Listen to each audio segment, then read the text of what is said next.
And then we decided, we looked around for a practice, and some people told us there were just two old practicing veterinarians in Wilmer. So we went over and looked at it and decided that's where we'd practice. So we went out to the neighboring veterinarian and said we're going to move into town. Well, then I thought, I have never hardly posted much animals, a little time here up at Higbee, but I needed a better education.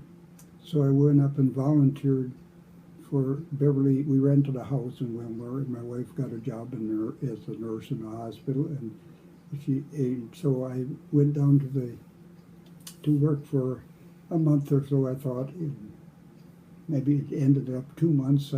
Because it was really fun working in the diagnostics lab. All the stuff that came in, and it would give me a chance to get an education kind of on posting animals and stuff. But I came home after two months of this. We went home every weekend, but I came home, and here two neighboring veterinarians had moved into Wilmer. And so I thought, well, Dr. Fenstermacher was head of the diagnostic lab, and he had promised me a job if I wanted, when I was leaving after 2 months. He said, well, you can be on the staff here if you'd like, instead of going to practice. But I always thought I'll go practice, and I found that out. So I went back the next Monday to him. I didn't know that this was a good idea, but we'd rented a house there, Wilmer, for a year, so Bev stayed there, and we went, so I went back to practice with him. And after a few more months of this, Dr. Fenstermacher says, if you'd like me the state veterinarian, diagnostic veterinarian, I'll get you the job. I want to retire. Well, I was so excited. I went home and I chest out like this, to my wife. and she sat me down in a chair and said, what are you going to have to do? And I said, well, we need a virologist. We need all kinds of things in the diagnostic lab. Actually, we need a new building, but we need a lot of things to be properly able to do the job.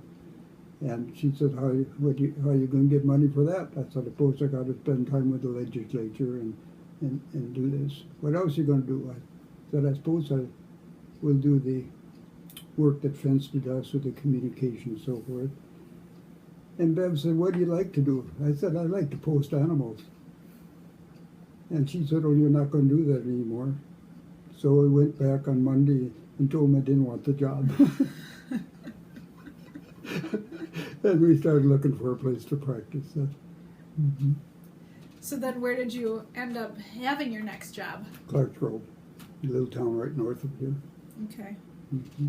And that was a large animal vet? Oh, everything. I had a house and small animals that took care of in the basement. And, What was the name of that practice? my Earl Thompson practice. Okay, it was just called Earl Thompson Vet Clinic, or? Well, I don't know if we had a name even. Okay. It was Earl and Bev, actually, because Bev did a lot of the work for me too, the animals to come in. So you would see the animals in your house? Yep. Okay. In the basement. Would you do surgery in your basement too? Oh yes, I did a lot of surgery.